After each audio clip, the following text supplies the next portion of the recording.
자, 이번에는 이제 하드디스크의 내부적인 구조를 잠깐 보도록 하겠습니다. 비록 하드디스크가 최근에 와서는 거의 사용되지 않고 여러분 주변에서도 잘 안 보이는 디바이스이긴 하지만 여전히 대형 서버에서는 많이 쓰고 있는 그러한 이제 장치이고, 가격대 그 비용이 워낙 그 퍼포먼스가 좋기 때문에 굉장히 싼 가격으로 굉장히 큰 용량을 갖다 저장할 수 있기 때문에 아직까지는 상대적으로 SSD에 비해서는 가격적인 장점이 있다. 그래서 서버나 클라우드에서는 굉장히 많이 사용합니다. 아직까지도. 다만 이제 여러분들 주변에서는 이제 많이 사라진 편이죠. 하드디스크의 구조를 갖다 우리가 잠깐 본다면은 크게 요 데이터를 저장하는 원판인 플래터, 그리고 이 플래터로부터 저장되어 있는 데이터를 갖다 읽거나 쓰는 그런 헤드가 있고, 그리고 요 원판을 회전시키는 스피드 모터가 있습니다. 예, 잠깐 가려졌죠. 스피드 모터가 있습니다. 그리고 요 헤드를 움직이는 액추에이터 암이 있고, 그리고 요 암을 움직이는 액추에이터, 코일로 되어 있는 액추에이터가 있죠. 그리고 이 뒤에는 SATA 인터페이스, 데이터 커넥터하고 전원 커넥터가 들어 있습니다. 플래터는 보통 이제 알루미늄 만들어져 있어요. 알루미늄 판입니다. 그야말로 알루미늄 판이어가지고 이 알루미늄 판은 아주 고장력, 그리고 아주 고강성 그런 이제 알루미늄 판입니다. 그리고 열에도 상당히 잘 견디게 되어 있어요. 여러분들 하드디스크 돌려보게 되면은 상당히 열이 많이 나죠. 예, 그런 열, 그리고 보통 이 플래터가 작게는 5400rpm부터 많게는 1800rpm까지 돕니다. 그러면은 이 플래터가 웬만해서는 변형되거나 또는 휘어지기 쉽습니다. 그런 걸 다 견딜 수 있어야 돼요. 게다가 가벼워야 되기 때문에 알루미늄이 그런 강성이라든가 열에 견디는 그런 특성을 가지기 어렵습니다. 그래서 이 플래터는 단순한 알루미늄은 아니고 알루미늄 합금이에요. 여러분들에게 지금 잠깐 요 플래터를 보여준다면은 이렇게 생겼습니다. 상당히 얇죠? 얇게 생겼습니다. 아주. 요거는 3.5인치 하드디스크에 들어가는 플래터입니다. 앞뒤로 다 데이터 저장할 수 있고, 여러분 눈에는 데이터가 안 보여요. 당연한 일이겠지만은 내 눈으로도 안 보입니다. 하지만 전자기적으로는 이 안에 데이터가 들어있는 걸 볼 수가 있죠. 헤드는 데이터를 갖다 읽고 쓰는, 요 플래터에 붙어가지고 데이터 읽고 쓰는데 FM 모듈레이션 방식으로 씁니다. 즉 여기 하드디스크에 쓰여지는 데이터는 우리가 통상적으로 알기는 0101에 디지털 데이터가 쓰여진다라고 생각하기 쉽지만, 사실은 아날로그 FM 모듈레이션 된 FM 변조 방식의 그런 아날로그 신호가 들어가요. 이거는 이제 전자과학적인 문제이기 때문에 자세히 다루지 않겠습니다만은, 디스크에 들어가는 데이터가 0101 그런 데이터는 아니다는 겁니다. 하지만 SSD는 실제 디지털 데이터가 들어갑니다. 그리고 요 헤드하고 플래터는 여기 보면 알겠지만은 딱 붙어있는 것처럼 보이죠. 실제로는 붙어있지 않습니다. 이 플래터가 돌면은 이 헤드는 플래터에서 한 15 미크론 정도의 높이로 떠 있습니다. 만약에 이 헤드가 플래터에 붙어 있다면은 이 플래터 다 돌면 다 긁히겠죠, 전부 다. 하지만 긁히지 않는 이유는 이 헤드하고 플래터가 미세하게 떠 있기 때문인데, 이 헤드하고 플래터 사이의 간격은 여러분들 담배 연기 입자보다 더 작은 그런 정도 수준의 간격으로 떠 있습니다. 눈으로 보면 그냥 붙어 있는 것처럼 보이는 거죠. 하지만 실제로는 떨어져 있습니다. 그래서 여러분들이 만약에 하드디스크가 돌고 있는데 하드디스크가 갖다 충격을 준다. 그렇게 될 경우에는 당연히 그 충격 때문에 헤드가 플래터를 칠 수 있겠죠. 그러면 이제 우리가 흔히 말하는 대로 하드디스크가 이제 가는 겁니다. 고장이 나버리는 거죠. 그런 경우에는 복구가 안 됩니다. 스핀들 모터는 요 플래터를 돌리는 말 그대로 전기 모터입니다. 이렇게 생겼죠. 이렇게 생겼습니다. 옆에서 보면은 꼭 UFO처럼 생겼죠. 뒤쪽입니다. UFO처럼 생겼는데, 요 놈이 바로 적게는 5400에서 많게는 18000rpm까지 스핀들을 돌려주는 굉장히 일정한 속도로 아주 오랜 동안의 엔듀런스 가지고 돌려줄 수 있는 그러한 장치가 바로 이 스핀들 모터입니다. 이 스핀들 모터를 만드는 기술도 사실 만만치가 않아요. 굉장히 어렵고, 플래터를 제작하는 기술도 굉장히 어려운 기술이지만은 이 헤드나 뭐 암, 스핀들 모터를 만드는 것은 정말 고도의 정밀 기계공학적인 능력을 필요로 합니다. 그래서 하드디스크는 옛날에도 그렇고 지금도 그렇고 만들 수 있는 국가가 몇 군데 없어요. 뭐 대한민국이라든가 뭐 일본이라든가 뭐 미국 아니면 이제 뭐 프랑스, 독일 이 정도가 하드디스크를 제작할 수 있는 능력을 가지는 국가입니다. 뭐 특히 이제 많은 하드디스크가 뭐 미국산이나 아니면 한국산 같은 경우에는 제작은 말레이시아나 아니면 싱가포르 이런 데서 하지만은 그걸 갖다 설계하고 그리고 뭐 제작해서 검수하고 하는 그런 능력은 그 정도 몇 개 국가밖에 없다는 것이죠. 우리나라에서도 한때는 이 하드디스크 제작을 많이 했었어요. 뭐 삼성이나 아니면 웨스턴 디지털 코리아라든가 아니면 이제 무슨 뭐 마이크로폴리스 코리아 이런 데서 많이 만들었습니다만은 최근에는 이 제작 비용 대비 가격이 너무 싸졌기 때문에 이제는 이제 생산성이 안 맞아가지고 일부 그 좀 싸게 만들 수 있는 국가, 뭐 중국이라든가 이런 데에서만 생산할 뿐이지 최근에 선진국에서는 더 이상 이 하드디스크를 생산하지 않는 그런 형태로 이제 되어 있습니다. 요 암 같은 경우에 암과 액추에이터는 헤드를 갖다가 아주 정밀하게 움직이는 그런 장치인데 이거는 워낙 정밀하게 움직이는 거다 보니까는 이 보이스 코일 형태로 만들어지게 됩니다. 즉 모터가 여기 들어있는 게 아니라 그 음성 코일 같은 그런 아주 미세한 진동을 갖다가 사용하는 그러한 형태로 만들어져 있고 이걸 가지고서는 헤드의 위치를 요 플래터에서 포지셔닝을 하게 되어 있는 것이죠. 사실 이 헤드 포지셔닝 기술이 굉장히 정밀한 기술이 돼가지고 뭐 이것도 어떻게 말을 하기 시작하면은 뭐 굉장히 끝도 없는 말이 되겠습니다만은 뭐 지금은 하드디스크 세계도 아니고 우리가 뭐 기계공학 전공도 아니고 여기에 대해서는 좀 약간 좀 간단하게 넘어가겠습니다. 요 헤드의 움직임에 대해서 여러분들이 자세히 하고 싶은 사람은 유튜브에 요 디스크 헤드 모셔닝에 대해서 그리고 포지셔닝에 대해서 그리고 이제 스피들링에 대해서 이제 자세하게 나와 있으니까 한번 여러분들이 영상을 찾아보기 바랍니다. 이 하드디스크의 컴포넌트 중에서도 상당히 중요한 파트를 차지하는 것이 물론 이제 뭐 플래터, 액추에이터, 암, 헤드 뭐 다 중요합니다만은 요 케이스 바깥을 하드디스크의 바깥을 감싸고 있는 케이스 이것이 사실 굉장히 중요하죠. 이게 튼튼하지 못하면은 하드디스크가 진동이 일어난다거나 해서 제대로 데이터 포지셔닝을 못하고 그래서 올바른 데이터 읽을 수가 없어요. 이것도 역시 알루미늄 만들어져 있습니다. 보통은 강철로 만들어진 경우는 없습니다. 예. 그렇게 되면 너무 무겁기도 하고 강철로 만들면 알루미늄보다도 이 마운팅 그 정밀도를 높이기가 어려워요. 그래가지고 보통 알루미늄으로 만들게 되어 있습니다. 그리고 요 디스크의 뒷면을 보게 되면은 요 전원 커넥터, 데이터 커넥터 붙어 있는 요 뒷면을 보게 되면은 회로가 붙어 있죠. 여러분들 요 하드디스크가 이렇게 있으면은 이렇게 하드디스크가 내부가 이렇게 보이죠. 플래터가 있고 그리고 헤드가 있고 그리고 이제 액추에이터 코일이 있는데 이 뒷면을 보게 되면은 이렇게 회로가 있습니다. 이게 바로 컨트롤러예요. 이 컨트롤러도 어떻게 보면은 이거 자체가 하나의 컴퓨터라고 말할 수가 있는데 이 컨트롤러의 CPU, 메모리 그리고 여러 가지 그 부속 장치로 구성되어 있습니다. 그래서 이 CPU나 램 같은 경우에는 보통 이제 삼성에서 제작한 그런 이제 메모리나 MPU를 많이 사용하게 되고 모터 드라이버 같은 경우는 이제 그 다른 뭐 GM이나 이런 데서 제품들을 사용하게 되죠.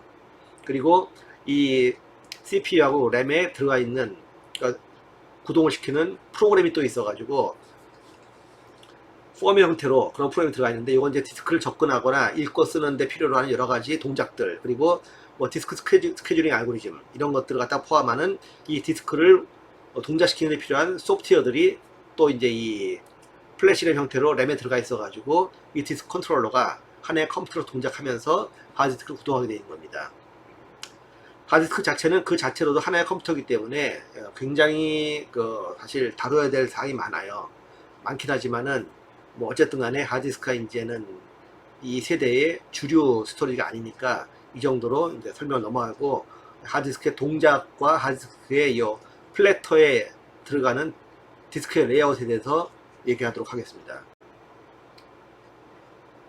디스크의 플래터의 데이터가 기록되거나 읽는 그 형태를 보게 되면은 디스크는 여러 개의 디스크 판이 있을 경우에 그 판 내 동심원 형태로 데이터를 저장할 수 있는 이런 이제 지역이 있습니다. 이런 지역들이 여러 개의 그 동심원 형태로 이제 작게는 수백 개에서 많게는 수십만 개의 이런 동심원이 있는데 이것을 갖다 우리가 트랙이라고 합니다. 그리고 이 트랙은 다시 여러 개의 섹터로 나눠지게 되는데 섹터는 이 디스크를 갖다가 가운데 중심을 갖다가 기준으로 해가지고 여러 개 구역으로 나눠 놓은 그런 한 부분을 갖다 섹터라고 합니다. 따라서 한 개 트랙이 있으면 그 트랙은 여러 개 섹터로 나눠지게 되겠죠. 그리고 각각의 그 트랙 섹터는 그 해당하는 플래터의 면에 있는 요 헤더에 의해 가지고 데이터를 읽고 쓰게 되는 겁니다. 요게 플래터고 요게 헤드죠. 요 헤드가 이제 딱 플래터에 접근해 가지고 읽게 되는 것인데 그냥 막 읽는 것이 아니라 이런 트랙별로 그 트랙의 각 섹터별로 데이터를 읽게 되는 것입니다.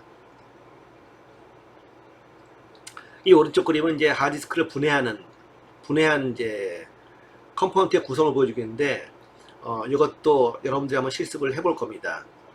직접 여러분들이 이 하드디스크를 분해해 보는 부분이 이제 뒤에 있으니까는 나중에 아마 FL 시간에 플립러닝 시간에 한번 여러분들이 이러한 작업을 집에서 아마 각자 해보게 될 거예요. 다시 이렇게 디스크를 보게 되면은 이 디스크에 요 플래터에 뭐 얼마 데이터가 들어가겠냐, 즉 이 안에 트랙이 몇 개나 있겠느냐라고 생각하기 쉽겠지만은 사실 요 트랙 하나에는 정말 어마어마하게 많은 트랙이 있습니다. 그 트랙의 개수가 보통 이제 100만 개 가까이 된다는 거를 여러분들이 아마 생각해야 되는데 그 100만 개의 트랙 중에서 요 좁은 공간에서 이 헤드가 움직이면서 그 100만 개 중에 한 개의 트랙을 찾아간다, 그걸 정확히 찾아간다 하는 게 만만치 않은 일입니다. 진짜 그걸 해내는 게 또 우리 하드디스크죠. 굉장한 그 능력을 가지고 있긴 한데 여러분들이 직접 몇 개의 트랙이 도대체 이 안에 있는지 한번 계산해 보는 것도 좋을 것 같습니다. 일반적으로 이제 하드디스크에 사용되는 그 트랙에 있는 섹터는 한 개 섹터에 들어갈 수 있는 데이터의 크기는 보통 512바이트입니다. 즉 0.5kb죠. 플로피 디스크 같은 경우에는 한 개 트랙에 보통 이제 15 내지는 18개의 섹터가 있습니다. 이게 이제 5.25인치짜리 플로피 디스크 같은 경우에는 15개 트랙 섹터가 있고, 그리고 3.5인치 플로피 디스크 같은 경우에는 18개의 섹터가 들어 있습니다. 그리고 하드디스크 같은 경우에는 하드디스크 용량과 크기에 상관없이 36개의 섹터가 있는데 그 중에 한 개의 섹터는 히든 섹터가 되어 있어 가지고 쓰지 못해요. 이건 시스템용으로 따로 남겨둔 겁니다. 그래서 총 35개 섹터를 갖다가 데이터를 저장하는 데 쓸 수가 있습니다. 그리고 보통 하드디스크는 이제 요런 이제 3.5인치 하드디스크 같은 경우에는 요 디스크 안에 몇 개의 플래터가 들어있느냐, 보통 2장 들어있습니다. 한 장 들어있는 경우도 있어요. 근데 보통 2장이 들어있는데 2장이 들어있으면은 디스크에 저장할 수 있는 면은 앞 뒤니까 총 4개 면이 되겠죠. 만약 한 장이라면은 2개 면만 사용할 수 있게 됩니다. 근데 보통 이제 4개 면으로 보는 거죠. 2장이니까. 그랬을 때 한번 하드디스크의 용량을 한번 우리가 계산해 보자. 전체 용량은 하드디스크 플래터의 한 장에 있는 총 트랙 수 곱하기 섹터 수 곱하기 전체 하드디스크의 표면 서피스 수가 되겠죠. 그러면은 만약에 어떤 하드디스크가 400기가짜리가 있다. 그러면 400,000,050,050 킬로바이트입니다. 400기가짜리 있다. 그러면은 이 하드디스크는 0.5 킬로바이트짜리 섹터, 한 트랙당 35개의 섹터, 그리고 서페이스가 4면이다. 그렇게 되면 총 단 10, 100, 1000만, 10만, 100만 571만 4280개의 트랙을 가지고 있는 겁니다. 곱하기 해보면 계산이 나오죠. 그래야지만 400기가가 나와요. 그렇다면은 요 조그만 그 디스크 플래터에, 그것도 이 전체 넓이도 아니고 여기서부터 여기까지 헤드가 왔다 갔다 하게 되는데, 이 헤드가 왔다 갔다 하는 요 안에 무려 570만 개의 트랙이 있다는 얘기입니다. 이걸 갖다가 헤드가 눈에 보이는 크기에, 예, 이만의 헤드가 이게 왔다 갔다 하면서 이 간격을 갖다가 찾아낸다. 사실 여기서부터 여기까지 이만큼만 움직여도요, 이만큼만 움직여도 이게 벌써 거의 한 20만 넘는 트랙을 지나가고 있는 겁니다.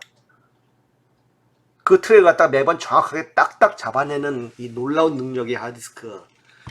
인류가 만들어낸 물건 중에서 아마 이만큼 정밀한 물건이 있나 싶습니다. 제 아무리 뭐 나노, 뭐 무슨 뭐 미크론 이런 단위의 그 장치들이나 장비들이 있다 할지라도 이 정도는 그 나노나 미크론을 갖다 넘어가죠. 예. 하지만 우리 하드디스크는 정확하게 해당 섹터를 읽어내기 위해서 해당 섹터가 있는 트랙을 정확하게 딱 잡아냅니다. 예. 이걸 여러분들 한번 생각해 보거나 아니면 이렇게 실제로 포지셔닝하는 유튜브 영상을 보게 되면 놀라울 정도입니다, 진짜. 야. 그리고 세상 인류의 기술에 참 감탄하게 되죠. 하지만 이런 놀라운 기술도 시대의 흐름을 거슬러갈 수가 없죠. 이제는 SSD에 내주고 더 이상 이런 정밀한 메커니즘은 이제는 사용하지 않는 그런 시대가 됐다는 거. 냉정한 그 세월의 흐름입니다. 자, 또 하나 디스크를 다루는 이제 중요한 부분으로서 이제 디스크 퍼포먼스, 즉 디스크에 있는 데이터를 갖다가 CPU가 접근하는 데 걸리는 시간, 액세스 타임에 대한 문제가 있습니다. 이 액세스 타임은 이제 하드디스크에서 SSD로 넘어온 지금도 상당히 이제 중요하게 사용되는 개념인데, 하나의 데이터 블럭, 그 블럭의 사이즈는 뭐 섹터가 될 수도 있고 트랙이 될 수도 있고 뭐 여러 개의 섹터로 묶어질 수도 있는데, 하여간에 한 번 데이터를 읽어서 가져오는데 걸리는 시간이 얼마냐 하는 것이죠. 하드디스크 같은 경우에는 이 액세스 타임은 크게 세 가지 요소로 구성됩니다. 첫째로는 시크 타임, 그다음에 로테이셔널 딜레이, 그리고 트랜스퍼 타임, 이 세 가지로 볼 수 있는데, 시크 타임이란 하드디스크가 데이터를 읽기 위해서 그 데이터가 존재하고 있는 섹터를 갖고 있는 트랙으로 헤드가 옮겨가는 데 걸리는 시간, 이걸 갖다가 바로 시크 타임이라고 합니다. 이게 하드디스크에서 가장 오래 걸리는 시간이에요. 그리고 로테이셔널 딜레이는 이제 해당하는 트랙으로 만약에 헤드가 옮겨갔다 그러면은 원하는 섹터가 올 때까지 빙그르르 돌면서 내가 원하는 섹터가 올 때까지 기다려야 되겠죠. 그 플래터가 돌아가지고 원하는 섹터의 번호가 헤드 밑으로 올 때까지 걸리는 시간, 이게 바로 로테이셔널 딜레이입니다. 요거는 이제 플래터가 돌아가는 속도가 빠를수록 짧겠죠, 아무래도. 물론 이 디스크가 CAV 방식으로 회전하는 디스크냐 아니면 CLV 방식으로 돌아가는 디스크냐에 따라 다르긴 합니다. CAV는 이제 컨스턴트 앵귤러 벨로시티니까는 각속도가 일정한 것이죠. 즉 이런 하드디스크 같이 강체로 되어 있는 그런 디스크의 경우에는 회전을 하더라도 바깥쪽이나 안쪽이나 돌아가는 앵귤러 벨로시티, 즉 각속도는 똑같습니다. 하지만 리니어 벨로시티는 다르죠. 그래서 CAV 같이 하드디스크 같은 경우에는 항상 똑같은 속도로 돌기 때문에 각속도가 동일하고, 따라서 바깥쪽의 섹터를 읽을 때보다 안쪽의 섹터를 읽을 때 걸리는 시간이 동일하기 때문에, CAV는 다르죠. 동일하기 때문에 아무래도 바깥쪽의 섹터가 안쪽의 섹터보다 더 크게 됩니다. 근데 CLV는 항상 리니어하게 그 속도가 선속도가 똑같기 때문에, 리니어 벨로시티, 선속도가 똑같기 때문에 헤드가 바깥에 있을 때하고 안에 있을 때하고 이 디스크가 돌아가는 속도가 다릅니다. 왜냐하면 선속도는 똑같아야 되니까. 그래서 이제 CD롬 같은 경우에는 CLV 방식으로 돌아가요. CD롬, 뭐 레이저 디스크, 하드디스크 같은 경우에는 CAV 방식으로 돌아갑니다. 어느 것이나 속도, 돌아가는 속도가 빠르면 빠를수록 이 로테이션 딜레이는 줄어든다는 것입니다. 트랜스퍼 타임은 한마디로 이 회로에서 걸리는 시간이에요. 데이터를 포지션하는 그런 어떤 알고리즘이나 아니 스케줄링 알고리즘이 돌아가는 시간, 그 버스 인터페이스 통해 가지고 데이터를 보내거나 받는 시간, 이게 바로 트랜스퍼 타임인데, 전체 크기로 따지게 되면 시크 타임이 제일 많은 양을 차지하고, 한마디로 액세스 타임의 거의 한 80%를 시크 타임이 차지합니다. 그 다음에 한 15% 정도는 로테이션 딜레이, 나머지 5% 정도가 트랜스퍼 타임입니다. 그러므로 이제 이 시크 타임이 가장 결정적인 그 액세스 타임을 결정하는 요소인데, SSD의 경우에는 메카니컬한 부분이 없기 때문에 이 로테이션 딜레이가 없어요. 그 당연한 일이지만 시크 타임도 없겠죠. 오로지 트랜스퍼 타임만 있습니다. 그래서 당연한 얘기겠지만 SSD가 하드디스크보다 빠른, 다시 말하면 액세스 타임이 작은 그런 상황이 벌어질 수밖에 없는 것이죠. 이 선속도나 가속도에 대한 개념도 여러분들이 이건 물리학적으로 알아두는 게 좋습니다. 뭐 몰라서 손해보는 것보다 알아두면은 뭐 여기에 도움이 되겠죠. 한번 여러분들이 구글에서 CAV나 CLV에 대한 내용을 찾아보게 되면 이게 두 개 항상 같이 있어요. 어떤 내용인지 아마 쉽게 이해할 것이고, 왜 CD롬 드라이브가 안쪽으로 갈수록 돌아가는 속도가 빨라지고 바깥쪽을 읽을수록 점점 CD롬 드라이브가 속도가 빨라지는가. 즉 안쪽을 읽으면은 CD롬 드라이브가 조용하던 게 바깥쪽으로 올수록 점점점 CD롬 드라이브가 시끄러워집니다. 그 이유가 무엇인가, 이런 걸 여러분들이 한번 볼 필요도 있겠죠.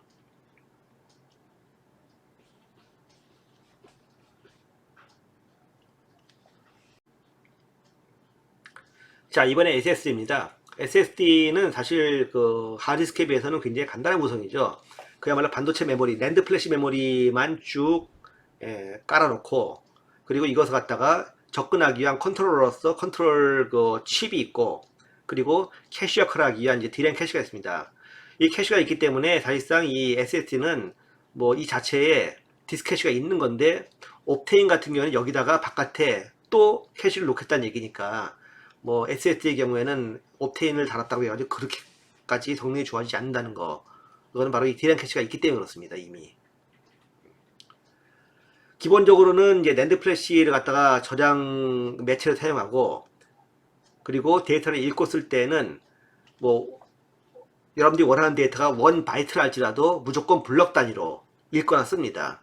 내가 예를 들면 이제 2바이트, 4바이트만 쓴다 또는 읽는다 할지라도 무조건 기본적인 단위인 4KB 또는 512KB 갖다가 이 접근을 한다는 얘기입니다. 일반적으로 읽을 때는 4KB 단위로 읽고요. 그리고 이제 라이트 할 때, 쓸 때는 좀 더 큰 512KB 단위로 데이터를 갖다 라이트 합니다. 물론 이거보다 더 큰 단위로 리드 라이트 할 경우에는 한꺼번에 이 블록을 갖다 여러 개 읽거나 쓰게 되겠죠. 어떻게 보면 이 SSD 자체도 하드디스크처럼 하나의 컴퓨터로 말할 수가 있는데, 내부적으로 보게 되면은 CPU가 있고, 이 SSD 컨트롤러에 있는 겁니다. CPU가 있고, 그리고 SRAM이 있고, 그리고 D램 캐시, 즉 D램 버퍼가 있고, 그리고 이 SATA나 USB 인터페이스가 동작하도록 하는 회로가 있고, 그리고 낸드 플래시를 연결하는 그런 이제 낸드 플래시 인터페이스가 있어가지고, 여기에 예를 들면 여기 이제 10개의 낸드 플래시가 있는데, 이 낸드 플래시를 쭉 이제 연결될 것입니다. 그리고 이것을 공통 버스가 연결하게 되죠. 이러한 구조는 나중에 여러분들이 컴퓨터 구조를 배우면 알겠지만은 모든 컴퓨터 컴포넌트에는 다 똑같은 구조입니다. 그래서 이 SSD 컨트롤러를 갖다가 SSD를 갖다가 동작시키는 프로그램이, 소프트웨어가 SRAM에 들어있고, 이 SRAM에 있는 프로그램을 프로세서, 즉 CPU가 동작시키면서 이 낸드 플래시 메모리 안에 있는 데이터를 갖다가 읽거나 써서 요 SATA 인터페이스 통해 가지고 PC로 보내게 되는 것입니다. 요 자체가 하나의 작은 PC 컴퓨터라고 볼 수 있겠죠. 여기에 사용되는 그 프로세서나 SRAM 같은 경우에는 요것도 이제 그 제조사에 따라 많이 다르긴 한데, 뭐 삼성이나 아니면 이제 뭐 TLC나 아니면 이제 뭐 IBM이나 아니면은 이제 뭐 SK 뭐 이런 여러 군데서 생산하게 되는데, 전체로 봤을 때는 이 현재까지 SSD는 이 낸드 플래시의 제조사가 누구냐, 즉 낸드 플래시가 어느 것이냐에 따라 가지고 성능이 많이 좌우된다고 볼 수 있습니다. 여기에 사용되는 프로세서나 이 안에 들어가는 프로그램은 대부분 비슷해요. 거의 큰 차이가 없는데, 이 낸드 플래시가 뭐냐에 따라 상당히 차이가 나고, 이 낸드 플래시에 의해서 차이가 나는 점은 뭐냐면 주로 내구성입니다. 얼마나 오래 가느냐, 그다음에 에러가 얼마나 적게 나느냐, 에러를 얼마나 빨리 회복해 줄 수 있느냐 하는 것들이 중요한 팩터입니다. 물론 이제 SSD는 기본적으로 이제 메모리 디스크이기 때문에 얼마나 이제 접근 속도가 빠르냐, 그리고 얼마나 용량을 크게 할 수 있냐는 것도 중요합니다. 그런 면에서 보면은 국내 국산으로 보게 되면은 SK에서 나오는 이 SSD 또는 플래시 램들이 전체적으로 용량이나 속도 면에서는 조금 좋습니다. 근데 이런 프로세서의 능력이나 아니면 이제 낸드 플래시의 수명이나 안정성, 에러를 제어하는 능력으로 본다면은 아직까지 삼성 쪽의 제품들이 훨씬 더 좋은 성능을 보이고 있죠. 그래서 시장에서는 전체로 봤을 때는 아마 현재 2021년 기준으로 봤을 때는 SK 쪽 제품들이 조금 더 성능 대비 가격이 좀 싼 것 같습니다.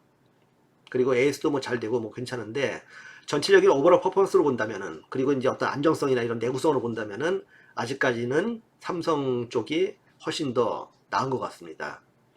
근데 여러분들 PC에서 사용할 경우에는 별 차이 없어요. 이거는 이 SSD로 레이드를 구성해서 뭐 수백 개의 SSD를 사용하는 레이드를 구성해서 사용하는 뭐 블레이드 서버라든가 아니면 이제 뭐 데이터베이스 서버 이런 데서나 의미가 있는 성능 요소이지, PC 입장에서 봤을 때는 뭐 이 랜드 플래시의 성능이나 이런 SSD의 그 퍼포먼스가 뭐 SK나 삼성이나 뭐 그렇게 큰 차이는 없죠. 근데 고장나 보면 아마 뭐가 다른지 알게 될 겁니다. 뭐 어느 게 실질적으로 여러분들에게 더 좋은 제품이어가지고 더 구매를 갖다가 희망하는지는 그거는 여러분들 판단을 맡기겠습니다만은, 내 개인적으로 봤을 때는 뭐 지난번 영상에서도 보여줬지만은 삼성 쪽이 훨씬 더 좋은 점수를 주지 않나 하는 생각이 듭니다. 하지만 가격적인 입장에서 본다면 뭐 SK가 훨씬 낫죠. 자, 최근에 이제 그 클러스터나 아니면 이제 네트워크 파일 시스템에서 사용되는 그 주력 그 스토리지 시스템인 레이드에 대해서 잠깐 얘기를 하겠습니다.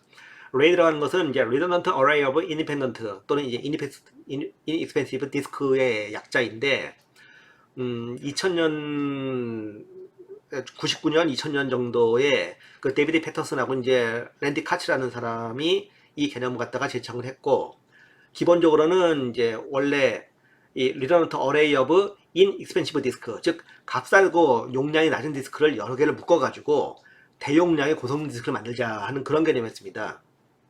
그런데 이제 이 세월이 지나면서 이제 뭐 2000년대, 2010년, 2020년이 되면서 이제는 하드디스크가 다 워낙 싸지다 보니까 특별히 용량 대비 싼 디스크라는 개념이 좀 약해졌습니다. 그래서 요새는 레이들의 약자를 얘기할 때는 inexpensive라는 그런 용어보다는 independent, 여러 개 독립적인 디스크를 갖다 묶어가지고 하나의 디스크 칩로 보이도록 한다 하는 그런 개념으로 더 설명을 많이 하고 있죠. 어느 쪽 써도 맞습니다. independent 쓰든 아니면 inexpensive 쓰든 간에 다 맞습니다. 이런 레이드는 이제 레이드 레벨에 따라 가지고 여러 가지가 있는데, 레이드의 레벨은 여러분이 주의할 거는 레이드 레벨이 낮다고 해가지고 나쁜 디스크고 높다고 해서 좋은 디스크가 아니라는 겁니다. 그거랑 아무 상관없어요. 이거는 레이드를 구성하는 구성 방법에 따른 분리입니다. 그래서 여러분들 잠깐 요 레이드의 레벨별 구성 방식을 갖다 한번 설명을 하도록 하죠.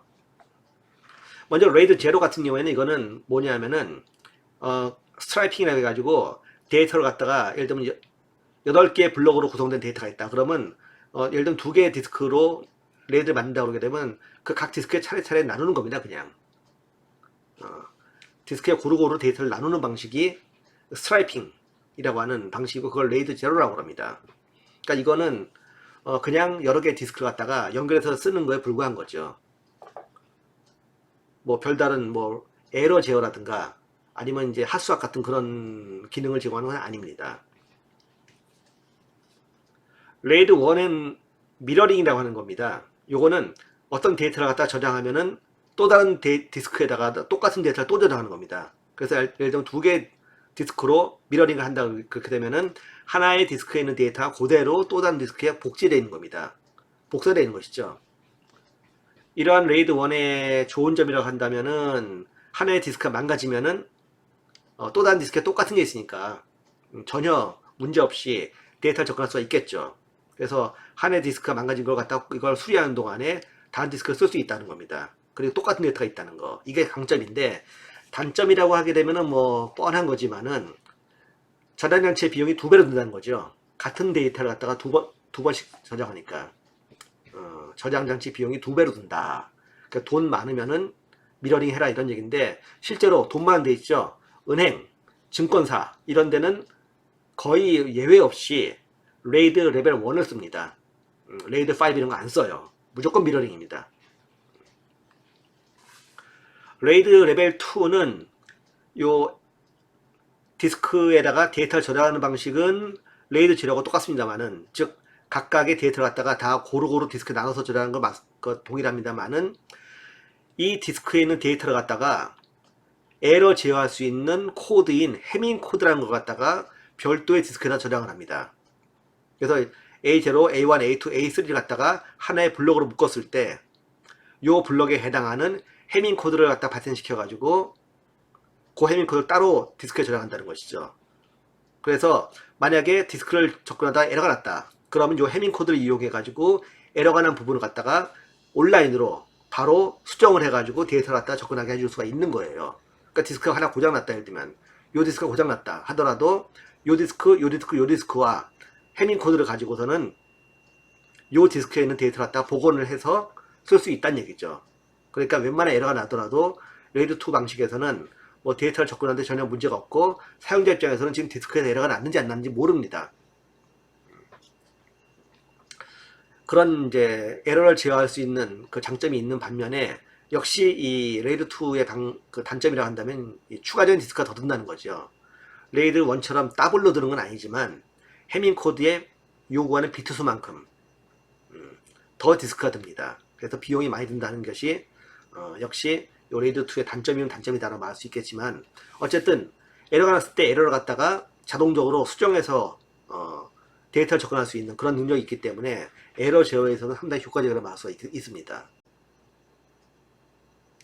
레이드 3 같은 경우에는 이제 페리티를 사용하는 겁니다. 이 페리티에 대해서는 여러분들 이제 다음 학기에 뭐 논리 흐름이라든가 아니면 그 다음 학기에 이제 컴퓨터 구조에서 자세히 배우겠지만, 아마 데이터 통신에서 배우게 될 겁니다. 페리티 비트라고 하는 그런 에러 제어 기법을 씁니다. 보통 그 페리티 비트는 8개의 그 비트에 대해서 1개의 페리티 비트를 생성하거나, 아니면 또 그 절반 4개 비트에 대해서, 또는 그 2배 16비트에 대해서 1개 페리티 비트를 생성해 가지고 그 페리티 비트만 따로 디스크에 저장하는 겁니다. 그래서 예를 들면은 A0와 A1, A2, A3에 해당하는 페리티 비트가 있다. 그럼 그 페리티 비트를 갖다가 여기다 저장하는 것이죠. 만약에 뭐 A0가 에러가 나버렸다. 그러면은 A1, A2, A3와 페리티 비트만 가지고 A0의 데이터를 다시 복구할 수가 있어요. 그러니까 앞에서 봤던 해밍 코드 방식에 하고 비교해 본다면은, 해밍 코드 방식은 기존의 데이터 외에 여러 개의 해밍 코드 비트만큼의 디스크가 더 필요하지만, 페리티 비트는 1개의 디스크만 더 필요로 합니다. 그래서 에러를 제어하는 데 사용되는 그런 디스크의 개수가 적기 때문에 레이드 2에 비해서는 훨씬 더 저렴한 비용으로 레이드를 구성하면서 에러 제어까지 가능한 그런 구조를 갖다 제공할 수 있다는 것이죠. 레이드 4는 레이드 3하고 비슷한 방식이긴 한데, 레이드 3가 비트 바이 비트로 페이지를 생성한다고 하게 된다면은, 레이드 4는 블럭 바이 블럭입니다. 그래서 그냥 봤을 때는 두 개가 똑같이 보이죠. 똑같아 보이는데, 데이터를 갖다가 블럭별로 페이지를 만드는 방식이 레이드 4고, 비트 바이 비트로 페이지를 만드는 것이 레이드 3 방식입니다. 그래서 디스크 같은 경우에는 기본적으로 블럭 디바이스이기 때문에 아무래도 블럭 단위로 뭔가를 갖다가 처리하는 것이 훨씬 유리하죠. 그런 면에서 봤을 때는 레이드 3는 어떤 그 이론적인 부분이고, 레이드 4가 실질적으로 구현되는 레이드 페리티를 사용하는 레이드 그 에러 제어 방식의 표본입니다. 자, 그런데 레이드 5나 레이드 3를 쓰다 보니까 좀 문제가 있습니다. 문제가 뭐냐면은, 데이터 블럭은 이거 읽을 수도 있고, 이걸 읽을 수도 있고, 이걸 읽을 수도 있고, 뭐 왔다 갔다 할 수가 있는데, 페리티 비트는 A0를 읽나, A1을 읽나, A2를 읽나, A3를 읽나, 페리티 비트 항상 읽어야 됩니다. 즉, 이쪽 디스크에 부하가 몰리는 거죠, 말하자면요. 어떤 블럭을 읽든 간에 무조건 페리티 비트는 읽어야 되니까. 그래서 이쪽에 부하가 과중해집니다. 그럼 부하가 많아질수록 이쪽이 바쁘기도 하지만 많이 쓰면 많이 쓸수록 고장날 확률도 높아지는 것이죠. 그래서 이쪽 패리티 디스크만 자꾸 고장이 나는 그러한 현상이 벌어집니다. 그런 경우를 막기 위해서 어떤 일을 하느냐, 요 패리티 비트를 갖다가 각 디스크에 분산을 시켜요. 그게 바로 레이드 5입니다. 그래서 레이드 5 같은 경우에는 디스크에 패리티 비트가 예를 들면 A 같은 경우는 여기 있죠. B 같은 경우는 여기 있습니다. C 같은 경우는 여기 있고 D 같은 경우는 여기 있어요. 즉 패리티 비트가 한 개 디스크에 이렇게 집중되어 있는 것이 아니라 각각의 디스크에 분산이 되어 있습니다. 그래서 전체적으로 디스크의 사용량을 갖다가 균등하게 유지함으로써 디스크들이 대충 비슷한 수명을 쓸 수 있게 하고, 교체하려면 한꺼번에 다 교체하고 아니면 계속해서 에러 없이 문제없이 잘 쓰게 하는 그런 방식이 바로 레이드 5입니다. 그래서 보통 값싼 그 비용으로 레이드를 구축하고자 하는 경우에는 이 레이드 5를 많이 쓰게 되죠. 레이드 1 같은 경우는 이거는 값이 더블로 들기 때문에 돈 많은 데서 쓴다고 그랬죠. 돈 없는 데서는 레이드 5를 더 선호합니다. 그리고 레이드 5의 약간 업버전이라고 할 수 있는 게 바로 레이드 6입니다. 요거는 패리티 비트를 갖다가 하나를 쓰는 게 아니라 두 개를 써요. 그래서 예를 들면 A1, A2, A3 데이터가 있으면은 패리티 비트를 갖다가 AP, AQ 두 개를 씁니다. B도 마찬가지고 C도 마찬가지고 D도 마찬가지죠. 그리고 이것을 갖다가 레이드 5의 기준에 의해 가지고 각각 디스크에다 분산을 시킵니다. 이게 바로 레이드 6이고, 레이드 7은 이거보다 하나 더 많습니다. 패리티 비트 하나 더 많은 것이죠. 근데 레이드 7 같은 경우에는 실질적으로 제품을 나온 것을 본 적은 없어요. 그리고 레이드 6도 이것도 사실 레이드 5는 충분한데 좀 과하지 않느냐 하는 그런 이제 부분이 있기 때문에 레이드 6도 특별하게 레이드 6가 꼭 필요한 경우가 아니면은 제품으로 잘 안 나오는 걸로 알겠습니다. 그래서 시중에서 많이 쓰는 것은 레이드 5 아니면은 레이드 0 아니면 레이드 1이고, 여러분들이 레이드를 갖다가 구매하려고 상품에 대한 그런 이제 내용을 보게 되면은 대부분이 레이드 0, 1, 5를 지원한다고 써 있을 겁니다. 그 이유가 레이드 0는 아무런 기능 없이 그냥 저장하는 거지만 레이드 1은 미러링, 디스크 용량의 절반을 줄어든 대신에 굉장히 안정되게 쓸 수 있고, 레이드 5는 그 중간 정도, 에러를 갖다 충분히 제어하면서도 디스크에 들어가는 비용이 많지 않은 그러한 정도로 쓸 수 있기 때문에 보통 0, 1, 5 중에서 선택하게 하는 겁니다. 보통 디폴트는 5로 되어 있죠.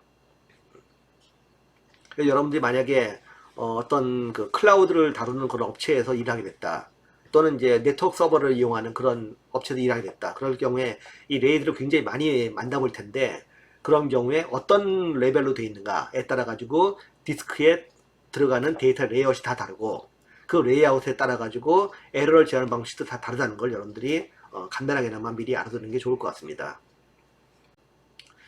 실제로 현업에서 사용하는 그 레이드는 대략 이렇게 생겼습니다. 여러분들 PC에서는 이렇게 뭐 NVMe 형태의 SSD를 갖다가 4개 또 8개를 묶어 가지고 카드 인터페이스 형태로 제공하는 경우도 있죠. 이런 것도 이제 이게 레이드로 묶여 있습니다. 레이드 뭐 제로가 됐건 1이 됐건 레이드 5가 됐건 간에.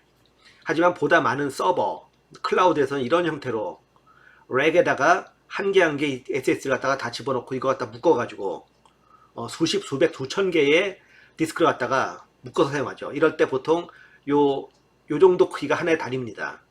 그래서 데이터 패리티, 레이드 4 같은 이제 입장에서 말한다면 이런 식으로 돼 가지고 하나의 그 그룹을 형성하고 있죠. 레이드 5라면은 역시 4개 또는 8개 또는 16개 디스크가 한 개의 레이드 5 그 레벨로 구성되어 있고, 이게 만약 미러링을 쓴다 그러게 되면 보통 요 두 개씩 갖다가 나눠 가지고 미러링을 하게 돼 있죠. 요거는 이제 하드디스크 같은 모양을 가지는 SSD로 렉에다가 레이드 구성 형태이고, 요거는 NVMe를 갖다가 묶어가지고 이런 카드 형태를 갖다가 뭐 수십 장을 꽂아가지고 만든 그런 레이드입니다. 이런 경우에도 뭐 미러링을 쓰는 경우도 있고, 왼쪽 오른쪽 하나씩 미러링을 쓰는 경우도 있고, 이 전체를 갖다가 레이드 5로 구성하는 경우도 있습니다. 요새 이제 웬만한 뭐 블레이드 서버 이런 경우에는 이런 형태로 SSD를 갖다가 묶어가지고 쓰는 경우가 많죠. 과거에 레이드 그러게 되면 이렇게 하드디스크 갖다 진짜 여러 개 엮어가지고 이렇게 렉에다 집어넣고, 이 경우에는 이제 3 곱하기 4 12개의 하드디스크를 쓰게 돼 있죠. 이 12개 디스크를 가지고서는 하나의 렉을 만들어서 한 단위로 씁니다.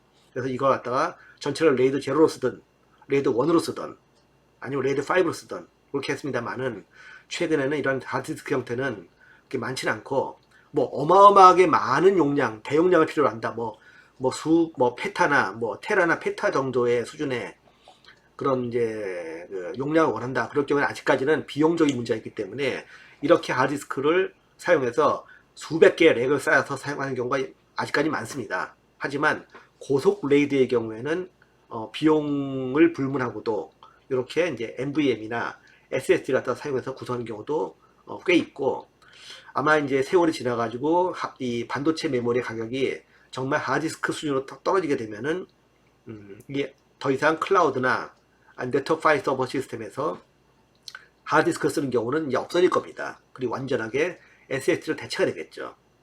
아니면 뭐 그 전에 뭐 슈퍼맨에서 나오는 것 같은 그런 크리스탈 메모리가 나올 수도 있겠죠.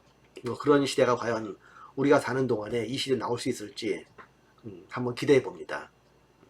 오늘은 이제 이 정도로 한번 스토리지에 대해서 얘기를 해봤습니다. 여러분들이 세대별로 여러 가지 그 스토리지를 보고 그리고 거기에 따르는 그 저장 장치의 형태, 종류를 봤고 또 디스크, SSD하고 하드디스크에 대해서 또 레이드에 대해서 좀 봤는데, 여러분들이 지금 PC를 다루면서 알게 모르게 정말 많이 사용하고 또 어떤 고장 때문에 교체를 하느라고 손도 많이 보고 또 여러분들이 신경 써서 골라야 될 그런 매체 중에 하나가 바로 이 저장 장치입니다.